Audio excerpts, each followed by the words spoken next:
എന്നാ ചൂടാണ്. ഓ, നീ ഇങ്ങനെ ഫോണും കുത്തി അവിടെ ഇരുന്നോ? എന്താ ഈ ഫോണിൽ കുത്തിക്കൊണ്ടിരിക്കണ നേരമുണ്ടെങ്കിൽ എന്നെ ഒന്നൊന്ന് സഹായിച്ചൂടെ? ആ തെക്ക് വശത്തെ ഒരു ഷീറ്റ് കെട്ടണം എനിക്ക്. തെക്ക് വശത്ത് ഷീറ്റ് കെട്ടണോന്നാ? അവിടെ എന്താണ് ഷീറ്റ് കെട്ടണത്? അവിടെ അല്ലേ മതിൽ കെട്ടിയാക്കണത്? എന്നോട് എത്ര ആള് പറഞ്ഞിട്ട് നിനക്ക് എന്താണ് മനസ്സിലാവാത്തത്? ആ ബിന്ദുവിന്റെ വീട്ടിലെ നമ്മളിവിടെ സന്ധ്യക്ക് വിളക്ക് വെക്കണേക്കാൾ മുമ്പ് അവർ ലൈറ്റ് ഇടും. അപ്പൊ ആ വെട്ടം മൊത്തം വന്നത് നമ്മുടെ ഇവിടെ മുമ്പ് അങ്ങനെ വരാൻ പാടില്ല, നമുക്ക് ദോഷമാണ്. അത് അവക്കറിയാം. അതുകൊണ്ടാണ് അവള് മനഃപൂർവ്വം ചെയ്യണത്. ഞാൻ വിളക്ക് വെക്കണേക്കാൾ മുമ്പ് അവൾ അവിടെ ലൈറ്റ് ഇടും. അതുകൊണ്ടാണ് അവിടെ ഒരു ഷീറ്റ് ഇട്ടാന്ന് വിചാരിച്ചത്. അപ്പൊ പിന്നെ വെട്ടുങ്ങോട്ട് വരൂലല്ല. ആ മതലിന്റെ പൊക്കത്ത് കെട്ടിത്തന്നാ മതി. എന്റെ കയ്യെത്തൂല. അതല്ല നിന്നെ ഞാൻ വന്ന് വിളിക്കണത്.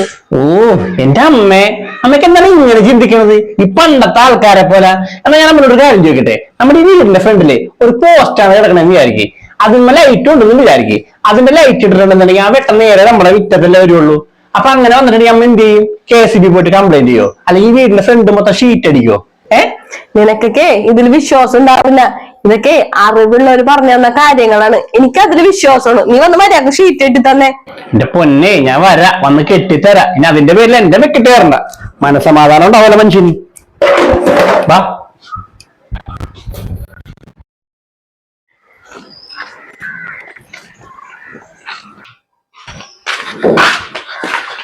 അമ്മേ അമ്മ ലസം കൊടുത്തമ്മേ.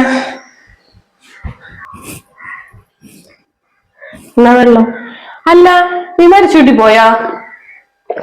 അമ്മേ പോയി, മരണട്ടിന്ന് ഒഴിയാം. എടാ, നീ മരിച്ച വീട്ടിൽ പോയിട്ടാണ് കുളിക്കാതെ പെരക്കാത്ത കയറിയത്? അതെ, കുളിക്കാതെ കയറിയത്. ഞാൻ ഇപ്പൊ കുളിക്കാൻ പോയല്ലേ, റൂമിൽ പോയിട്ട് കുളിക്കും. ഷോ, നീ എന്ത് പണിയാണ് മോനെ കാണിച്ചത്? മരിച്ച വീട്ടിൽ പോയി കഴിഞ്ഞാലേ നമ്മ പെരക്കാത്ത് കേറത്തില്ല. മുറ്റത്ത് അങ്ങനെ കുളിച്ചിട്ട് വേണം കേറാനായിട്ട്. ഇനി ഞാൻ ഇവിടേക്ക് അടിച്ചു വാരി ശുദ്ധിയാക്കണ്ടേ? എന്തിന് ശുദ്ധിയാക്കണേ? എന്റെ അമ്മക്കൊക്കെ ഈ മരിച്ച വീട്ടിൽ പോയി വന്നു കഴിഞ്ഞാൽ കുളിക്കണമെന്ന് പറയണതിന്റെ കാര്യം എന്താണെന്നറിയാമോ? നമ്മൾ മരണ വീട്ടിൽ പോകുമ്പോ അവരുടെ കരച്ചിലും സങ്കടവും ഒക്കെ കണ്ട് നമ്മൾ മൊത്തത്തിൽ നമ്മൾ സങ്കടത്തിലായിരിക്കുള്ളൂ. ഒരു നെഗറ്റീവ് എനർജിയാണ് ഈ മരണ വീട്ടിൽ പോയി വന്നിട്ടുണ്ടെന്നുണ്ടെങ്കിൽ. അപ്പൊ കുളിച്ചിട്ടുണ്ടെന്നുണ്ടെങ്കിൽ നമുക്ക് ആ ഒരു എനർജി മാറി പോസിറ്റീവ് എനർജി നമുക്ക് കിട്ടും. അതിനു വേണ്ടിയാണ് ഈ കുളിക്കാൻ പറയണത്. അല്ലാണ്ട് അയിത്തൊന്നുമില്ല. ഈ മരണ വീട്ടിൽ പോയി വരുമ്പോ അവിടുത്തെ പ്രേതൊന്നും എന്റെ കൂടെ ഒന്നും വരൂല, വന്നിട്ടില്ല. എപ്പൊ നോക്കിയാലേ ഇതൊക്കെ അന്ധവിശ്വാസങ്ങളായിട്ട് വന്നോളൂ. നീ നിർത്തിയേ. നിന്നെ പോലെ തലതെറിച്ചതുങ്ങളെ ഇങ്ങനത്തെ വർത്താനേ പറയുള്ളൂ. പക്ഷെ ഇവിടെ നടക്കൂല. നീ കുളിച്ചിട്ട് പെരക്കാത്ത് കയറിയാത്. ചെല്ലി പോയി കുളിക്കാൻ നോക്ക്. എന്റെ പൊന്നമ്മ, ഞാൻ പോയി കുളിച്ചോ? എന്നാ പിടിച്ചേ, കുളിച്ചിട്ട് കയറ്റിയാത്തോട്ട്. അതെ, കുളിച്ചിട്ടേ കയറ്റുള്ളൂ. വെച്ചല്ലേ. ഓ, ഇങ്ങനത്തെ ഒരു വീട്. എനിക്ക് കുടുംബശ്രീയുടെ പൈസ കൊണ്ട് കൊടുക്കാൻ വൈകിയാലും ഞാൻ അതിനും കേൾക്കണം. അപ്പൊ നിങ്ങൾ ചീത്ത.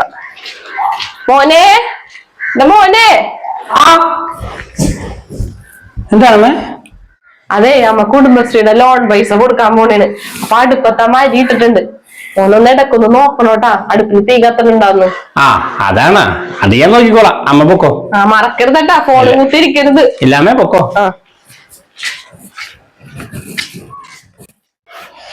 അവിടെ പോയിക്കഴിഞ്ഞാൽ വരാൻ വൈകും. ഓരോരുത്തരുടെ കുറ്റം കേൾക്കാനത് നിൽക്കണം. ചൂട് എന്താണാവോ? വാതിലും തുറന്നിട്ടിരിക്കാണ്. അയ്യോ, ഇവ തീ കത്തിച്ചില്ലേ?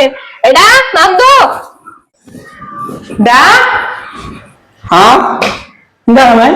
എടാ, നിന്നോട് ഞാൻ എന്തും പറഞ്ഞ പോയത്? അടുപ്പിൽ കത്തിക്കണോന്ന് പറഞ്ഞിട്ടാണ് ഞാൻ പോയത്. ഞാൻ അതിന്റെ അടുപ്പിൽ കത്തിച്ചിട്ടുണ്ടായിരുന്നല്ലോ. എന്താണ്? നീ കത്തിച്ച്. നീ പോയി നോക്കിയേ, അടുപ്പിൽ തീയൂല്ല, ഒന്നുമില്ല. അയ്യോ ഞാൻ കുറച്ചു മുമ്പ് കത്തിച്ചിട്ട് ഇങ്ങോട്ട് പോകുന്നുള്ളൂ. എടാ, അടുപ്പൊന്നും അങ്ങനെ പുകഞ്ഞ് കിടക്കാൻ പാടില്ല. അടുപ്പേ പ്രാകും, നമുക്ക് ദോഷമുള്ളത്. പിന്നെ അടുപ്പ് പ്രാകും. അടുപ്പിന് അതല്ലേ പണി. നിനക്ക് ഇപ്പൊ ഞാൻ പറഞ്ഞത് ഇഷ്ടപ്പെട്ടില്ലെന്നറിയാം. പൊന്നു മോനെ, അമ്മക്ക് ഈ വക കാര്യങ്ങളിലൊക്കെ വിശ്വാസമാണ്. എന്റെ മോൻ അമ്മയുടെ ഇഷ്ടത്തിനനുസരിച്ച് ജീവിക്കും. അമ്മ എന്നെ കൂടുതൽ വിശ്വാസം പഠിപ്പിക്കാണ്ടേ അമ്മ അടുപ്പിൽ പോയി കത്തിക്കാൻ നോക്ക്. ഇല്ലെങ്കിൽ അമ്മയുടെ അടുപ്പ് വീണ്ടും കിടന്ന് പ്രാകും. ഓ ചെല്ല്. ഇനി കളിയാക്ക്. നിനക്കൊന്ന് പറഞ്ഞാലേ മനസ്സിലാകൂല.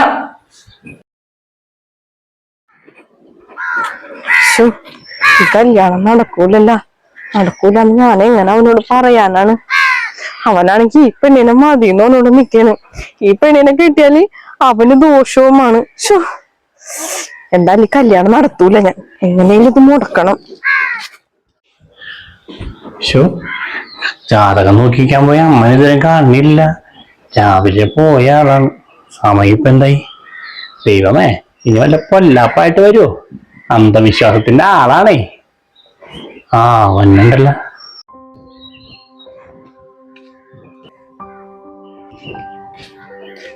എന്തായ്മ ജാതകം നോക്കിട്ട്?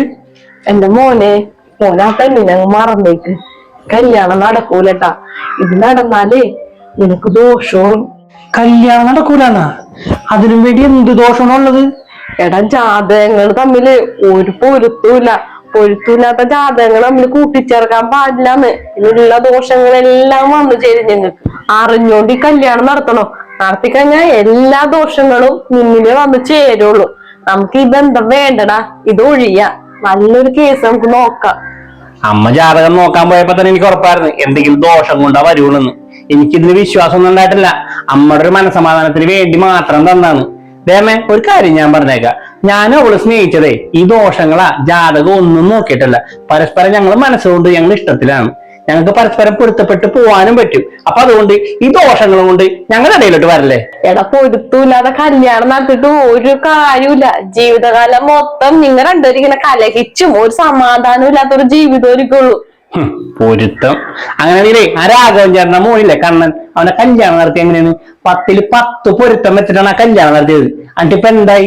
1 മാസം തികച്ച അവര് ജീവിച്ച രണ്ടും രണ്ടായി. ഈ പൊരുത്തത്തിലൊക്കെ ഒരു കാര്യമില്ലാമേ.